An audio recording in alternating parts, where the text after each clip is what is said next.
Well, hello everyone. Once again, it is time for an episode of Unstoppable Mindset. And today we have a guest, Stuart Pollington, who is in Thailand. So that is a little bit of a distance away, but due to the magic of science and technology, we get to have a real live, immediate conversation without any delay or anything like that, just because science is a beautiful thing.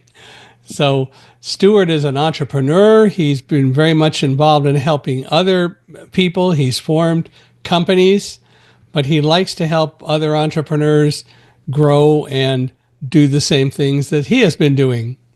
So, I am really glad that he consented to be on Unstoppable Mindset. And, Stuart, I want to welcome you to Unstoppable Mindset and thank you for being here. Well, thank you for the invitation, Michael. I'm looking forward to it. And Stuart is originally from the United Kingdom. And now, Mhm. for the past, 20 years, you've been in Thailand. Yeah, it's been over 20 years now. So I think I worked it out the other day. I'm 47 in a couple of weeks, and I've spent more than half of my life now over in Asia. So, why do you like Thailand so much as opposed to being in England? Um, it's a good question. I mean, don't get me wrong. I do like the UK, Oh, yeah. and I really like where I'm from. I'm from the south coast, southeast, a place called Brighton. So, it's a pretty good, popular place in the UK. Because of where we're situated by Yeah. on the sea, we get a lot of foreign tourists and students that come over, etc. I mean, Asia. Why Asia? I mean, I originally went traveling. I did 6 months in America actually first in Las Vegas, which was a good experience. And then I did a bit of traveling in America from the West Coast over to the East Coast. I did a year in Australia, like a working holiday. And then on my way back to the UK, I had a 2 week stopover in Thailand, and I went down to the beaches. Really enjoyed kind of the culture and the way of life here, if you like, and ended up staying for a year the first time. And then after that year, went back to the UK for a little bit and decided that actually no, I liked the lifestyle, I liked the people, I liked the culture in Thailand, and decided that was where I wanted to kind of be and made my way back. There you are. Well, I can tell you Las Vegas isn't anything like it was 20 years ago. It is totally different. It's evolved. It's very I bet. expensive today compared to the way it used to be. You can't, for example, go into a hotel and get an inexpensive buffet or anything like that anymore. Drinks at the on the casino floors are not like they used to be or any of that. It's definitely a much higher profit, higher cost kind of a place to go. I've never been that needy to go to Las Vegas and spend a lot of time. I've been there for some meetings, but I've never really spent a lot of time in Las Vegas. It's a fascinating town. One of my favorite barbecue places in New York opened up a branch in Las Vegas, a place called Virgil's. Best barbecue in the country. And when they opened the restaurant, the Virgil's restaurant in Las Vegas, my understanding is that the people who opened it for Virgil's had to first spend 6 months in New York to make sure that they did it exactly the same way.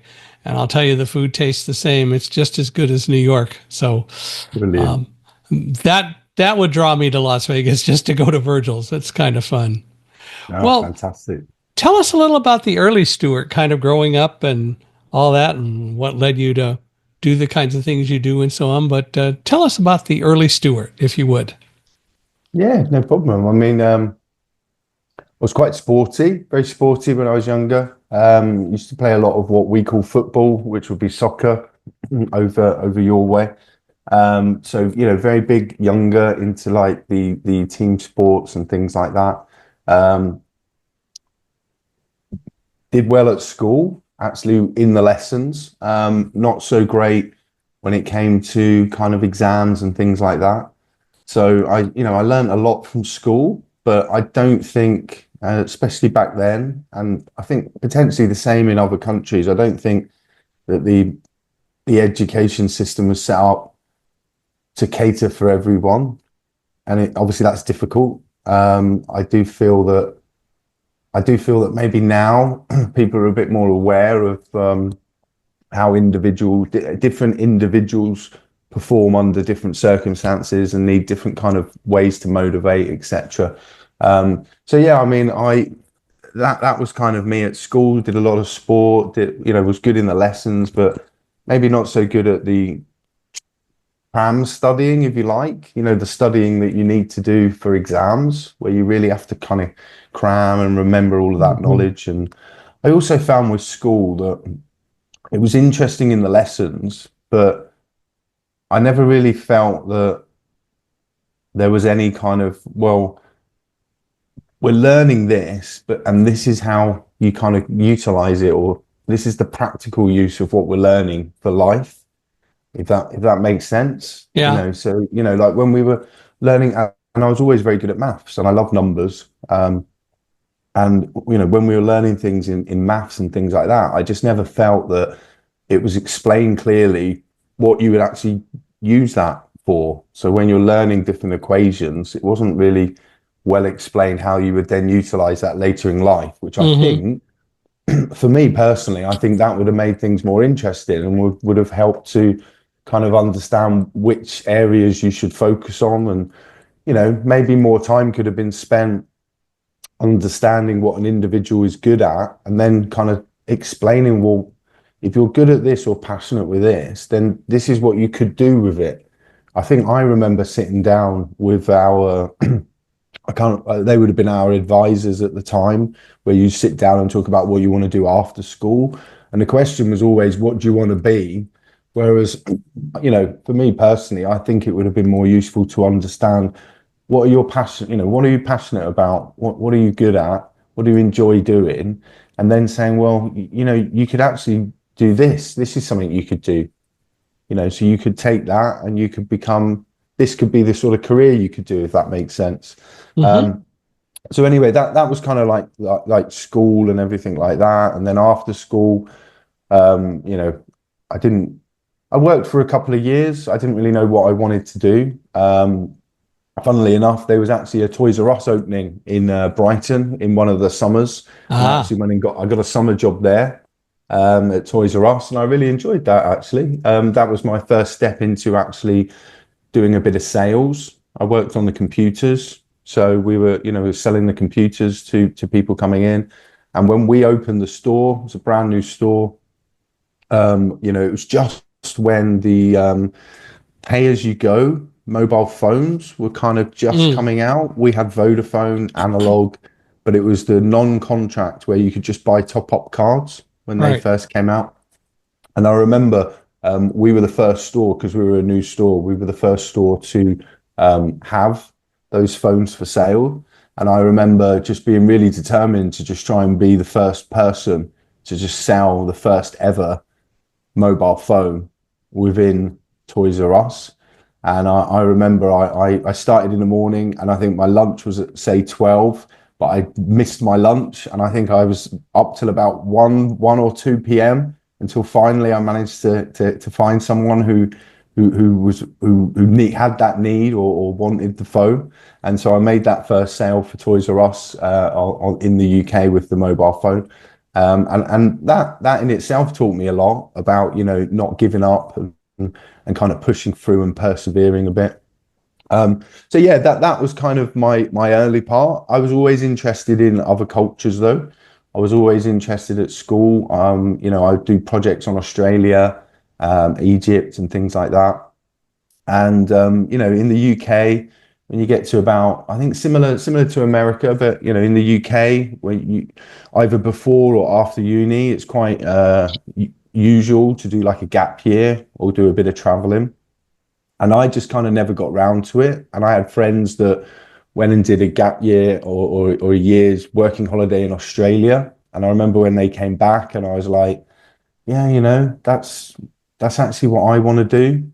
So when I was about 22, it was at that point, and I'd worked my way up by then from Toys R Us. I'd already moved around the country, helped them open new stores in different locations in the UK. I was working in their busiest store in Europe, which was in London.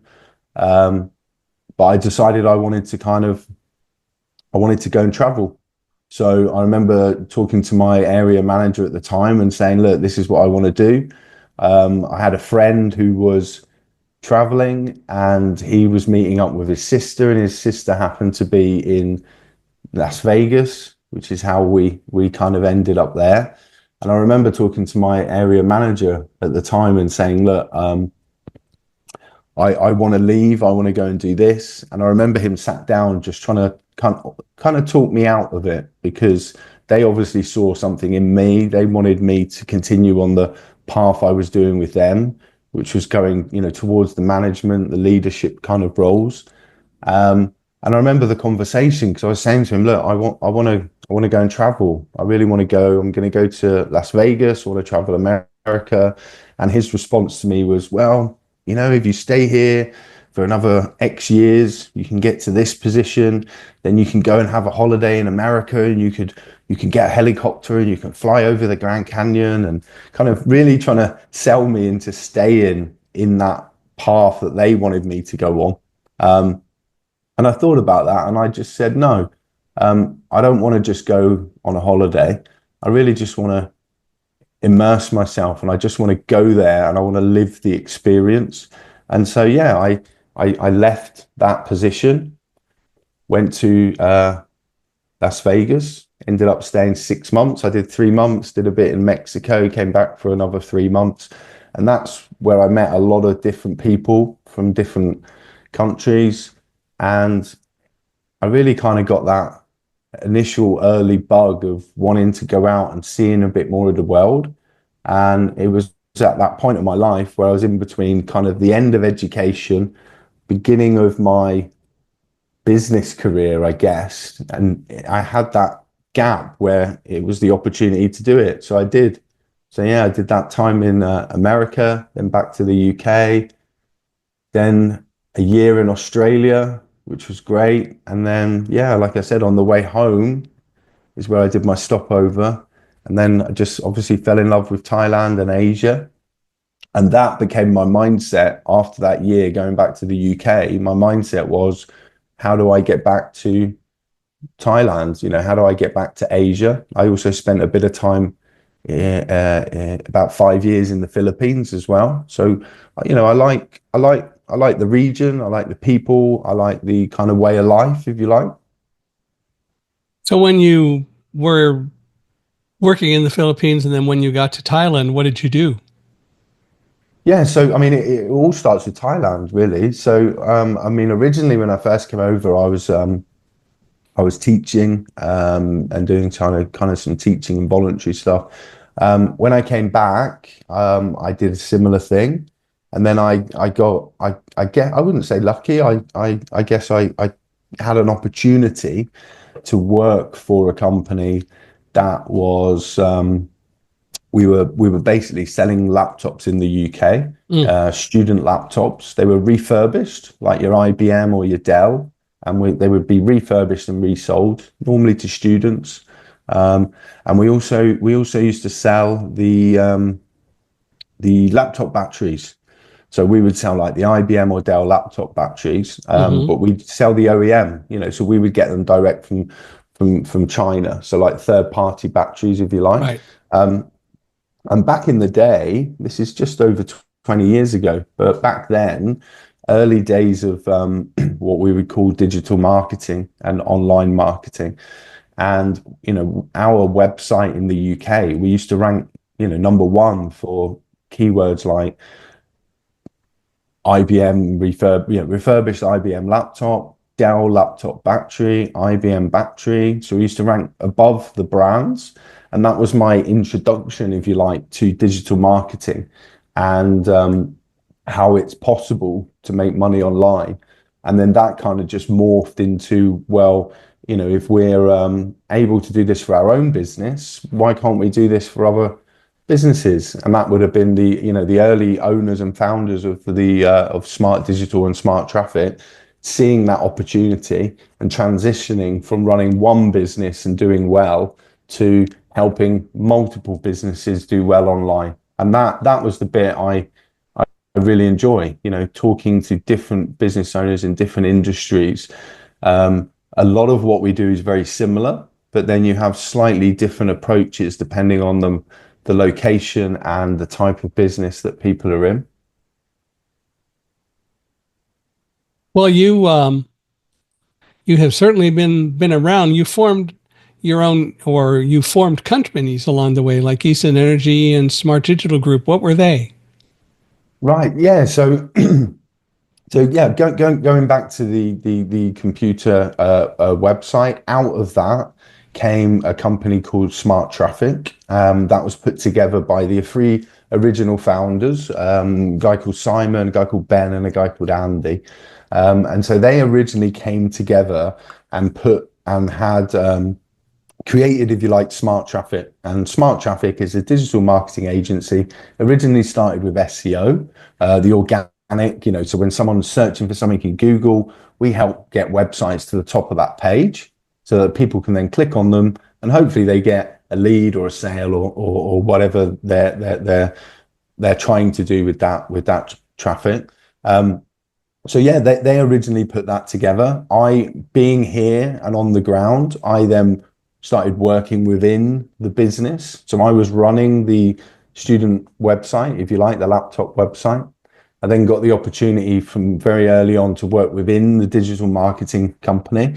I've got a sales background, but I'm also quite technical, and I would say I'm good with numbers, so a little bit analytical as well. So the opportunity came. We'd opened an office in the Philippines, and it'd been open for about, I think, 18 months or 2 years, and it was growing quite big.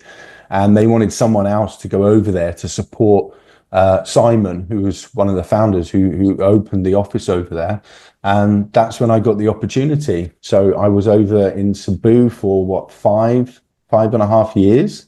At one point, we had an office there with maybe 120 staff, and we did a lot of the technical SEO, and we were delivering campaigns for the UK.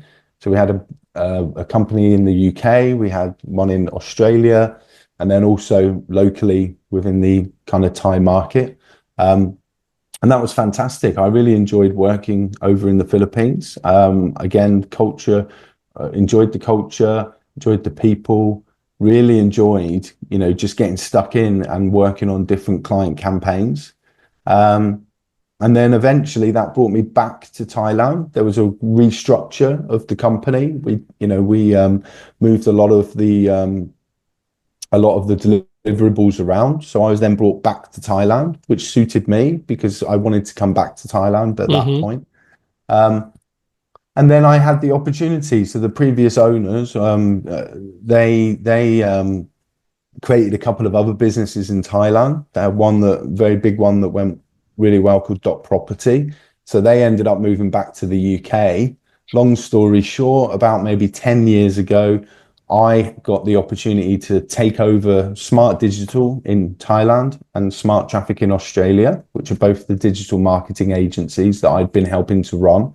So I had the opportunity to take those over and assume ownership of those, which was fantastic. And then I've obviously been successfully running those for the last 10 years, both here and in Australia. We do a lot of SEO, we do a lot of Google ads and social campaigns and web design, and we do a lot of white label. So we sit in the background for other agencies around the world. So there'll be agencies in, maybe Australia, the UK, America, some in Thailand as well, who are very strong at maybe social or very strong at ads, but maybe not as strong on the SEO. So we just become their SEO team. We'll run and manage the campaigns for them, and then we'll deliver all the reporting with their branding on so that they can then plug that into what they do for their clients and deliver to their clients. So that's all fantastic. I mean, I love digital marketing. I love looking at the data and, working out how things work, and we've been very successful over the years, which then led on to that opportunity that you mentioned and you asked about with Eastern Energy. So that was about 3.5 years ago, right around the COVID time. I had a meeting, if you like, in Bangkok with a guy called Robert Eason. He was actually on his way to the UK with his family and kind of got stuck in Bangkok with all the lockdowns. Mm. And he was actually on his way to the UK to start Eastern Energy there. And Eastern Energy is basically it's an energy monitoring and energy efficiency company.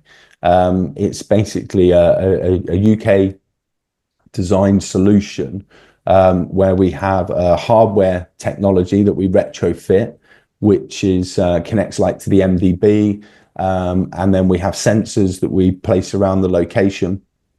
And for every piece of equipment that we connect to this solution, we can see in real time, second by second, the energy being used. We can then take that data and we use machine learning and AI to actually work with our clients to identify where their energy wastage is, and then work with them to try and reduce that energy wastage. And that reduces the amount of energy they're using, which reduces their costs, but also very importantly, reduces the CO2 emissions. Mm. And so I had this chance encounter with Robert, and I remember at the time we were talking about how this solution worked, and I was like, "Oh, that's quite interesting." The digital marketing's going quite well. Could be time to maybe look at another kind of opportunity, if you like. So I had a look at how it worked. I looked at the kind of ideal clients and what sort of other projects were being delivered by the group around the world. And there were a couple of big name brands over in there. So because it works quite well with QSRs, like quick service restaurant. So like your fast food chains where you have multiple locations. And it just so happened that one of the case studies they'd had, I just, through my networking, I do a lot of networking with the chambers in Bangkok. Through my networking, I actually happen to know some of the people in the right positions at some of these companies. I'd never had the opportunity to work with them with the digital marketing because most of them would have their own in-house teams. And I just saw it as an opportunity to maybe do something with this here. So I said to Robert, give me a week. And then a week later, I said, right, we've got a meeting with this company. It's an international fast food brand. They've got 1,700 locations in Thailand. So we went and did that meeting. Very, very positive. And after that meeting, I think Robert and I said to Robert, currently you have a plan to go to the UK. Currently you're stuck in Thailand with lockdown, with COVID. We don't know what's going to happen and where everything's going to go. Why don't we do it here? And that's where it originally came from. We decided, let's give that a shot over here. Since then, we've brought in 2 other partners. There's now 4 of us. There's a guy called Gary and a guy called Patrick. It's a bit slower than I thought it would be. But it's in the last 6 months, it's really kind of picked up, which has been fantastic. And for me, it was just 2 things that made sense. One, I love data and I love the technology. So I love the fact that we're now helping businesses by giving them data that they don't currently have the access to. So when you get your electricity bill, you get it the month after you've used everything, don't you? And it just Right. tells you how much you've got to pay, and there's not really much choice. So what we're doing is giving them the visibility in real time to see where their energy's going and be able to make changes in real time to reduce that energy wastage. And I just thought, well, look, this is great. It's very techy. It's using, big data, which I love, using machine learning and AI, which is great. And then I also, I do care about the environment. I got 2 young kids. So I do care about what's happening around the world. And for me, that was a win-win. I got to do something with tech that was new and exciting. It's definitely new to this region, even though the same sort of technology has been utilized in Europe and America for a number of years. So it felt new, it felt exciting, and it's also good, because we are helping people on the path to net zero. How can we get to net zero? How can we reduce these emissions? So yeah, I mean that for me is two different types of, in my opinion, entrepreneurial kind of journeys. One is that with the digital marketing is a story of working my way up to then reach the top, if you like. And whereas Eastern Energy is more of a traditional kind of, as an entrepreneur, this is an idea, let's do something with it and getting exciting about it. So two different approaches to get to the ownership stage, if you like. I have an interesting story. I appreciate what you're saying. The whole entrepreneurial spirit is so important Mm, in what we do. And I wish more people had it. But years ago, one of my first jobs out of college was working for a company in Massachusetts, Kurzweil Computer Products, Ray Kurzweil, who developed originally a reading machine for the blind and then later a more commercial version of it. And there's somebody that I had met when I was a student at UC Irvine who ended up being back in Massachusetts working for, at that time, a think tank consulting company called Bolt, Baranek, and Newman. I don't know whether you're familiar with them. no, no. They changed their name to, I think it was Cloud Nine or Planet Nine. But Dick was telling me one day that, and this is when mainframe computers were so large and there was a lot needed to keep them cool and so on. Mm, Anyway, he was telling me that one day the gas utility came in because the total heating bill for the 6-story building was like $10. And they wanted to know how BBN, Bolt, Brannick, and Newman, was stealing energy and making it so that they didn't pay very much money. And the president of the company said, "Let me show you." They went down to the basement, and there they had two PDP 20s, which are like dual PDP 10s, and they put out a lot of heat, needless to say, to run them. And what BBN did was to take all of that heat and pipe it through the building to keep the building warm in the winter. brilliant. Rather than paying all the gas bills, they were using something that they already had. The entrepreneurial spirit liveth well. And That's the it. bottom line is they kept the building well heated. And I don't know what they did in the summer, but during the winter it was pretty cool. And they were able to have $10 gas bills for this 6-story building, which was kind of fun.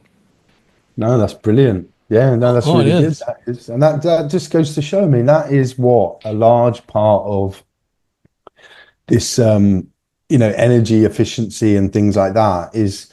It's not about just completely replacing or stopping something. It's about better utilizing it, isn't it? So the example you just gave there with the heat and the wasted energy of being lost in that heat release, they've used and utilized, which is brilliant.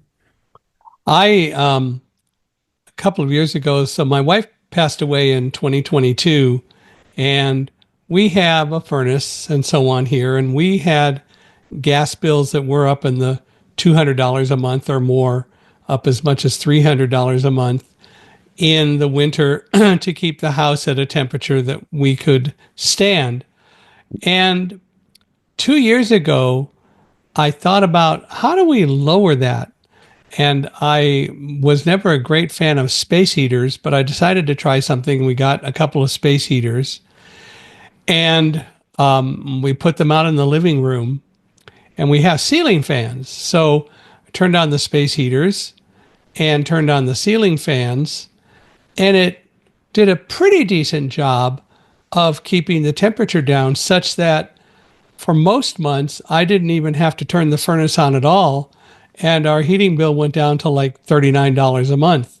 Then last year, we got an additional heater that was a little bit larger and added that to the mix. And again, the bottom line is that if I start all of that early in the morning, our heating bill is like $35 a month. Now, I do cheat occasionally and I'll turn the furnace on for about 45 minutes or 50 minutes in the morning with the ceiling fans to help distribute the warmer air. And I can get the house up to 75 degrees or almost 30 Celsius in a very quick time. And then with the other two space heaters running, I don't have to use furnaces or anything for the rest of the day.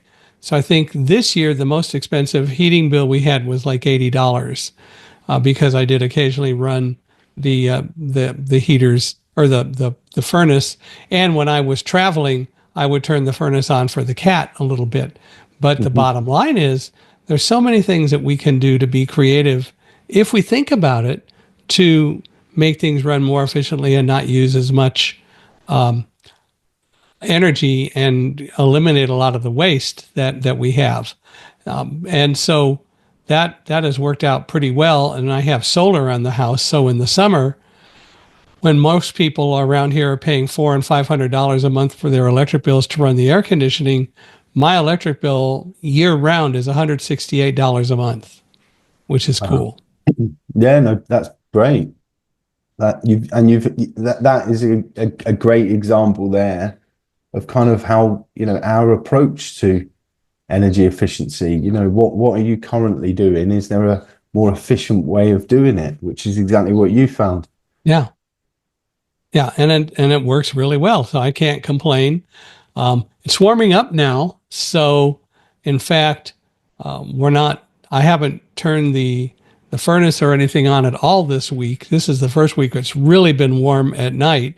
In fact, it was 75 degrees Fahrenheit last night. I actually had to turn the air conditioner on and lowered the house to 70 degrees and then turned it off because I don't need to keep it on, and made it easier to sleep. But it's amazing if we think about it, what the things that we can do to make our energy lives more efficient, lower the carbon footprint, and all those kinds of things. So I hear what you're saying, and it's important. I think that we all think about as many ways as we can of doing that. I think one of the biggest problems with energy is just invisible. You don't really see it, do you? No. So it's just one of those, you just don't really think about it. And again, you only get told what you've used once you've used it. Yeah. So it's too late by then. And then you go, oh, you might get an expensive bill and go, oh, I need to be careful. And then you're careful for a few days or a week. And then you don't see it until you get your next bill. So Yeah. it's really hard, as with anything. I mean, it's a bit like going to the gym. If you go to the gym or the fitness and you just do it sporadically, you don't really have a routine, or Yeah. it's going to be very hard to achieve anything. But then if you set your mind to it, if you maybe get a trainer and you go onto a better diet and you follow your routine, you will see the results. And it's very similar to what we do. Once you've got the data and you can actually see what's happening, you can make proper informed and educated business decisions. And that's what we're trying to do with that, is to help businesses make the right decision on the path to net zero. Well, and you have to develop the mindset as the consumer to bring in a company like yours, or at least think about yourself. What can I do consistently to have a better energy pattern? And I think that's what most people tend not to do a lot. And the result of that is that they pay more than they need to. The power companies like it, the gas companies like it, but still, there are better ways to do it. No, definitely. So tell me, you have been in business and been an entrepreneur for a long time. What is maybe an example of some major crisis or thing that happened to you that you regard as a failure or a setback that you have had to deal with and that taught you something crucial about business or life? Brilliant question. I mean, I would guess over 20 years, there's been a lot of different, sorry, a lot of different things that have happened. I think probably an impactful one would have been, and this taught me a lot about my team, and their approach and how everyone can pull together. So it would have been, I think it was when I was in the Philippines. So it would have been about maybe 12 years ago. We were in Cebu, and there was a big earthquake. When it hit Cebu, I think it was quite early in the morning. It was like 6 a.m. And I remember the whole bed was kind of shaking and rocking. And we, had to get out of the condo, and we're at the time living in a place called IT Park. And in the Philippines, there's a lot of call centers. So it's very much 24/7 with an office environment. So as we're coming out of the condo in literally pants, as in when I say pants, I mean underwear, because you Yeah. literally jump out of bed and ran. And there were like thousands of all the local Filipinos, all in their normal clothes, because they're all doing the call center work. And I remember just, sitting out on the ground as the aftershocks and the whole ground's moving, and that was a very, personal experience. But then on top of that, I've then got over 100 staff in Cebu at the time, that I then have to think about, and is everyone okay? And then because of the time it happened, luckily no one was in the office because it was early. Yeah. But it also meant that everything we needed was in the It was office. in the And office. Yeah. yeah, so I remember, Matt, I remember getting a group of us. There was myself and maybe three or four others from the office, and I remember getting in my car. We drove to the office. We were on, I think it's like the eighth or ninth floor, and they didn't want to let us in because of obviously the earthquake, and it was a couple of hours later, and you've got to be, obviously, everything needs checking. You still got all the aftershocks, Mm-hmm. but we managed to let them allow us to run up the fire exit to the office so we could grab, I think we were grabbing like 15, 20 laptops and screens to put in the car so that we could then, and we had to do that up the fire exit. So running up, running down, and that was all into the car. So we could then drive to a location where I could get some of my team together remote, and to work in this. I think we ended up in some a coffee shop we found that was open, and we had the old 3G Mm. booster, kind of the Wi-Fi dongles. That's it, Mm-hmm. dongles. And I just remember having to get like 10, 15 of my team, and we're all sat around there in the coffee shop in the morning. There's still the aftershocks going on. I remember the office building being a mess, and the tiles had come in and everything, and it was all a bit crazy. But we had to find a way to keep the business running. So we were in the Philippines, we were the support team. We did all of the delivery of the work, but we also worked with the account managers in the UK and Australia as their technical liaisons, if you like. So we helped do the strategy. We did everything. And so with us out of action, the whole of Australia and of the whole of the UK team were kind of in a limbo. So we really had to pull together as a team. It taught me a lot about my staff and my team, but it also it taught me about, no matter what does happen, you can find a way through things. So at the time that it happened, it felt like, that's it. What are we going to do? But we had to turn that around and find the way to keep everything going. And yeah, that just taught me a lot of, you can't give up. You've got to find a way to kind of push on through. And yeah, we did a fantastic job. Everyone was safe. Sorry, I probably should have said that. None of my team were affected directly, from the earthquake, which was great. And we found a way to keep things going so that the business, if you like, didn't fall apart. We, I guess in our own way had a similar thing, of course, with September 11th, having our office Yeah. on the 78th floor of Tower 1. The difference is that my staff was out that day working. They weren't going to be in the office. One person was going to be because he had an appointment at Cantor Fitzgerald up on the 96th floor of Tower 1 for 10 o'clock in the morning, and came in on one of the trains. But just as it arrived at the station, Tower 2 was hit and everything shook, and the engineer said, "Don't even leave, we're going back out," and they left. But we lost everything in the office that day. And there was, of course, no way to get that. And I realized the next day, and my wife helped me start to work through it, that we had a whole team that had no office, had nothing to go to. So we did a variety of things to help them deal with it. Most of them had their computers because we had laptops by that time. And I had taken my laptop home the previous night and backed up all of my data onto my computer at home. So I was able to work from home, and other people had their computers with them. The reason I didn't have my laptop after September 11th is that I took it in that day to do some work.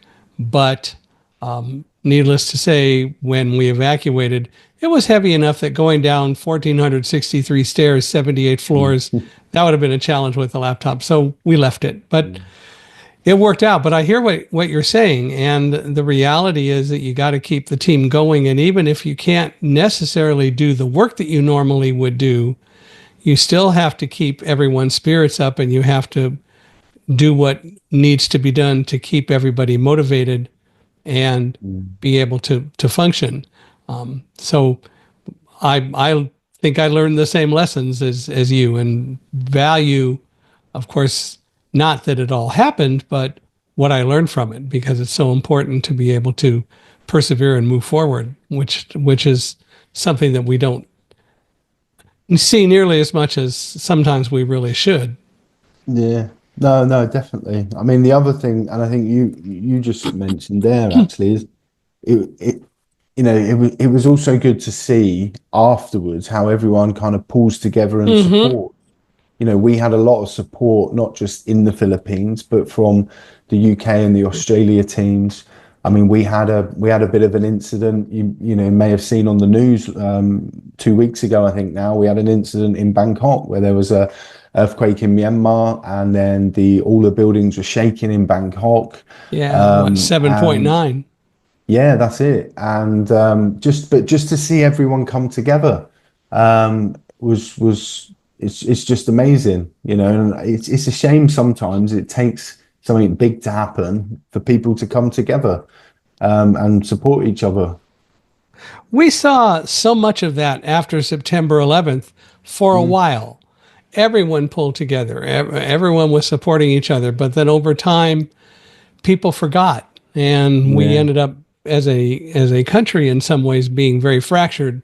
Some political decisions were made that shouldn't have been, and that didn't help. But it was unfortunate that after a while, people started to forget.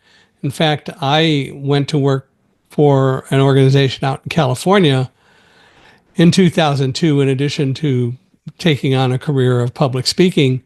And in 2008, the president of the organization said, "We're changing and eliminating your job because nobody's interested in September 11th anymore," which Whoa. was just crazy. But those are the kinds of attitudes Yeah. that some people have. Well, yeah, there was Mm. so little interest in September 11th anymore that when my first book, Thunderdog, was published, it became a #1 New York Times bestseller. Yeah, there was no interest. It's I, I just, hope I hope you sent him a signed copy and said, "There you go." no, it was even more fun than that, because this person had been hired in late 2007, and she did such a great job that after about 18 months, the board told her to go away because she had so demoralized the organization that some of the departments were investigating forming unions, Oh so wow. I didn't need to do anything. Wow. Yeah. So, but it's crazy the attitudes that people have. Yeah. It's a Well, you shame, have, isn't it? it is, it's really sad. Well, you have done a couple of things that I think are very interesting. You have moved to other countries, and you've also started businesses in unfamiliar markets. Mm. What advice would you give to someone who you learn about who's doing that today, starting a business in an unfamiliar market or in a foreign country or someplace where they've never been? Yeah, again, good questions. I looking back and seeing what I'm doing now and looking back to when I first came over, I think chambers. I think if I had one, obviously you need to understand the market. You need to understand like the labor laws, the tax laws, and the business laws and things like that. But I think the best thing you could do in any country is to check out the chambers. I'm heavily involved and active with OzCham, which is the Australian Chamber of Commerce, Mm-hmm. because of the connection with smart traffic in Australia, in Sydney, the digital marketing. I'm also involved with BCCT, the British Chamber, as British Chamber of Commerce Thailand as well. There's a very big AmCham, American Chamber over here as well. And I just think that the chambers can help a lot. They're good for the networking. Through the networking, you can meet the different types of people you need to know. Connections with visas, with work permits, how to set up the business, recruiting, everything. So everything I need, I can actually find within this ecosphere of the chambers. And the chambers are in Thailand and Bangkok specifically. They're very active. Lots of regular networking, which brings introductions, new leads to the business, new connections. And then on top of that, we've had a lot of support from the British Embassy over in Thailand, Mm. especially with the Eastern Energy, because it is tech based, because it is UK tech, and because it is obviously something that's good for the environment and what everyone's trying to push towards. So I think the two key areas for me, if you are starting a business in an unfamiliar area, is one, check out the chambers. So obviously the first one you'd look at is your own nationality, but don't stress too much about that. I mean, the chambers over here will welcome anyone from any nationality. So, utilize the chambers, because it's through that you're going to get to speak to people, expats already running businesses. You'll hear the horror stories, you'll hear the tips. It will save you some time, it will save you some money, and it will save you from making similar mistakes. And then also talk to your embassy, and how they can maybe support you. We've had, again, some great support from the British Embassy. They've witnessed MOUs, they've helped us with introductions on the energy efficiency side. One of the things that clearly happens, though, with you is that you also spend time establishing relationships with people. So you talk about the chamber and so on, but it also has to be that you've established and developed trusting relationships so that you are able to learn the things that you learned and that people are willing to help teach you. And I suspect that they also realize that you would be willing to help others as well. Yeah, and I think, I mean, yes, I'm talking about, and I mentioned, sorry, networking in the chambers, Mm-hmm. but with networking, you shouldn't go in there with the mindset of, I'm going into networking, I want to make as many sales as I can and Yeah. whatever. You go into the networking is an opportunity to meet people, to learn from people. You then, some of those people, or most of those people, may not even be the right fit for you, but it's about making those relationships and then helping each other and making introductions. So, a lot of what I do with the chambers, I run a lot of webinars, I do workshops where I do free training on digital marketing, on AI, on SEO, on ads, on social. I use that as my lead gen, if you like. So I spend a lot of time doing this educationally and helping people. And then the offshot of that is that some of those will come and talk to me and ask me how I can help them, or they will recommend me to someone else. Yeah. And, we all know in business, referrals are some of the best leads you can get. Yeah. By any definition. Mm, One of the things that I tell every salesperson that I've ever hired is you are a student at least for your first year. Don't yeah. hesitate to ask questions, because in reality, in general, people are going to be perfectly willing to help you. They're not going to look down on you if you ask questions and legitimately are looking for guidance and information. Again, it's not about you, it's about what you learn, and it's about how you then are able to use that knowledge to help other people. And the people and the individuals who recognize that do really well. No, exactly. And I don't know about you, Michael, but I like helping people. Yeah. I like it makes me feel good. And Yeah. and that's a big part of it as well. It is, and that's the way it ought to be. It's Mm. and that's the other thing that I tell them. I said, once you have learned a great deal, first of all, don't forget that you're always going to be a student, and second of all, don't hesitate to be a teacher and help other people as well. Brilliant. Yeah, no, It's that's really exactly important. it. Yeah, brilliant. Now, you have worked across a number of sectors in marketing, tech sales, energy, and so on. How do you do that? You've clearly Mm. not necessarily been an expert in those right at the beginning. So how do you learn and grow and adapt to be able to work in those various industries? Yeah. I mean, it helped that I really was interested in it.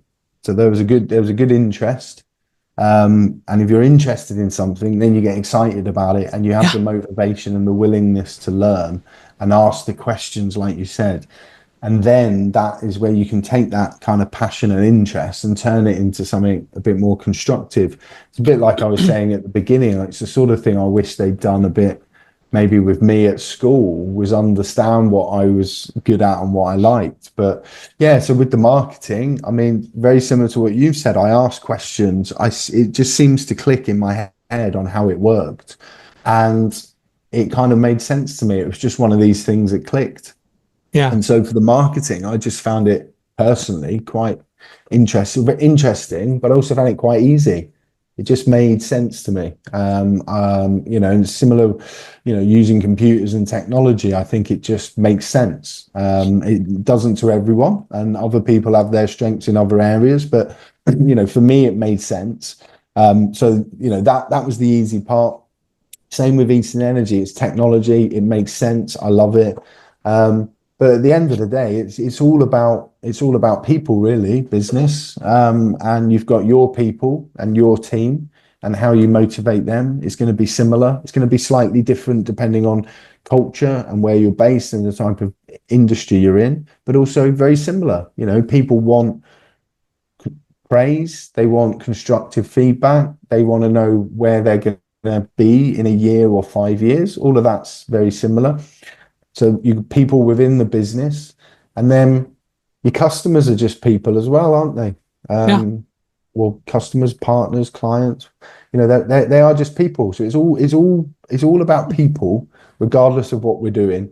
And because it's all very similar with tech and that, it just, yeah, I don't know, it just makes sense to me, Michael. I mean, it's different. It's funny because when I do networking and I talk to people, I say, well, I've got this digital marketing agency here. And then I've got this energy efficiency business here. And the question is always, wow, they sound really different. How did hmm you how did you get into them? But when I look at it, it's not. It's it's for me, not it's tech, it's data, it's people. That's how I look at it. right. Mm, And a lot of the same rules apply across the board. Yes, there are exactly. specific things about each industry that are different, Mm, but the basics are the same. that's it. In fact, I that is an almost it's almost word for word what I use when I'm explaining our approach to SEO. I just say, look, there's three core areas with SEO. It's the tech, the on-site, it's the content, and it's the off-site signals or the link building. I said they're the three core areas for Google. They've been the same for 20 years. Within those areas, there's lots of individual things you need to look at, and that changes a lot. And there's thousands of things that go into the algorithm, but the basics are the same. Sort the tech of it out, the speed of the site and the usability. Make sure your content is good and relevant and authoritative, and then get other sites to recommend you and reference you. So yeah, but that's very similar to how I try and explain SEO. Yeah, It's all this stuff going on, but you still got the core basics are the same. it is the same as it has always been. Yeah, that's Absolutely. it. So what do you do, or how do you deal with a situation when plans necessarily don't go like you think they should, and all that? How do you stay motivated? Um, I mean, it depends. It depends what's gone wrong. But I mean, I'm a big believer in learning from your mistakes and then learning from what went wrong, because sometimes you don't make a mistake and something goes wrong, but something still goes wrong. Um, I think it helps to have a good team around you and have a good support team that you can talk to. It's good to be able to work through issues. But I mean, for me, I think the main thing is, like you were saying earlier about asking questions and being a student for a year, everything that happens in business, good or bad, is a lesson that should help you be better in the future. So, Yeah. the first thing when something goes wrong, understand what's gone wrong first. Why did it go wrong? How did it go wrong? How do we resolve this if we need to resolve something for the client or us? And then how do we try and limit that happening in the future? And then what do we learn from that? And how do we make sure we can improve and be better? And I think, it's not always easy when things go wrong. But I think I'm long enough in the tooth now that I understand that, the bad days don't last. There's always a good day around the corner. And it's about, working out how you get through it. And that's the issue, is working it out. And you have to That's have it. the tenacity and, well, the interest and the desire to work it Mm, out. Rather than letting it overwhelm you and beat you down, you yeah. learn how to move forward. Yeah. And that's not easy, is it? I mean, let's be honest. I mean, even being when we were younger and kids, things happen. It does. We're just human, aren't we? We have emotions. We have certain feelings. But if you can just deal with that and then constructively and critically look at the problem, you can normally find a solution. Yeah, exactly. What's one piece of advice you wished you had learned earlier in your entrepreneurial career? Um, I yeah. I mean, for this one, I think I think what you said earlier actually, it got me thinking during whilst we've been talking, because I was kind of I would say don't be afraid to ask questions. Mm, Just based on what we've been talking about, it's changed a little bit because I was going to say, well, one of the things I really wish I'd learned or known earlier was, about the value of mentorship and kind of finding the right people who can almost show you where you need to be. But but when people hear the word mentor, they think of either, someone really yeah. high up who I'm too afraid to ask them, or someone who's going to cost you thousands of dollars a month. So actually, I'm going to change that to don't be afraid to ask questions, because that's basically what you'd expect from a mentor, is to be able to ask questions, run ideas. And I think thinking back now, understanding that the more questions you ask, the more information you have, the better your decisions you can make. And obviously, don't be afraid to learn from other people's experience, because they've been through it and potentially they could have the right way for you to get through it as well. And you never know where you're going to find a mentor. Exactly. No, Yeah. no, no, exactly. I think, again, you hear the word mentor and you think people have a certain perception of it, but it could be anyone. I mean, if my mum could be my mentor Yeah, for her great cooking and things that she would do in her roast dinners. That's kind of a mentor, isn't it? It's sure it mentoring is. into making a better roast dinner. So I think, yeah, I think that's But what I it would say. but it all gets back to being willing to ask questions and to That's it. listen.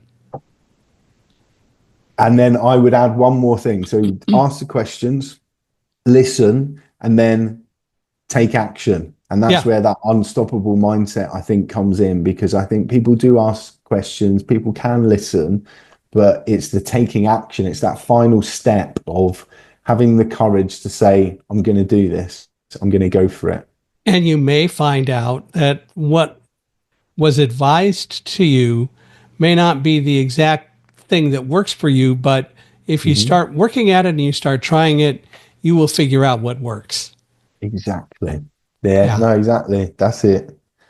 Yeah. Well, what a great place to actually end this. We've been doing this now over an hour, and Wow.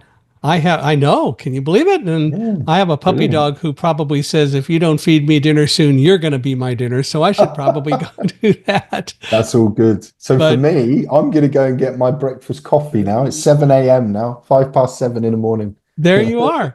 Well, The start of my day. this has been a lot of fun. I really appreciate you being here. And I want to say to everyone listening and watching, we really appreciate you being here with us as well. Tell others about Unstoppable Mindset. We really appreciate that. Love to hear your thoughts and get your thoughts. So feel free to email me with any of your ideas and your conceptions of all of this. Feel free to email me at Michael H.I., Michaelhi at accessibe.com. You can also go to our podcast page. There's a contact form there, and my podcast page is www.michaelhingson.com/podcast.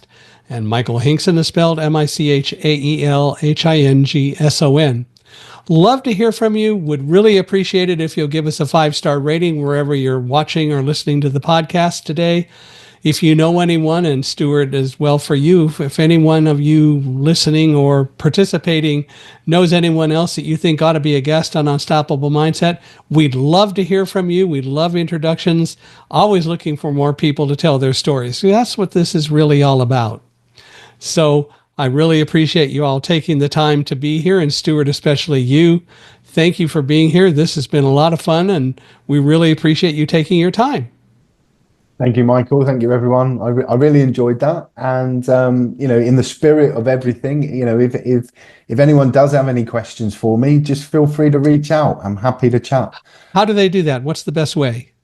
I think probably the LinkedIn. Oh, So I think on when you post and share this, you will have the link, I think, to we will, LinkedIn. but why don't you go ahead and say your LinkedIn info anyway? Okay. Yeah, I mean, the easiest thing to do would just be to Google search for my name on LinkedIn. So it's Stuart Pollington. It's Stuart, and then Pollington. And if you go to LinkedIn, that is my I think I got lucky. I've got the actual LinkedIn URL, LinkedIn/IN/Stuart Pollington. So it should be nice and easy. Yeah, I think I got that with Michael Hingson. I was very fortunate Yeah, for that I as well. got lucky with that, because I've Yeah, seen some other people and they've got numbers and everything, and I'm like, yes. yeah. Well, thank you again. This has been a lot of fun, hasn't it? It has. I've really enjoyed it. So thank you for the invitation, Michael.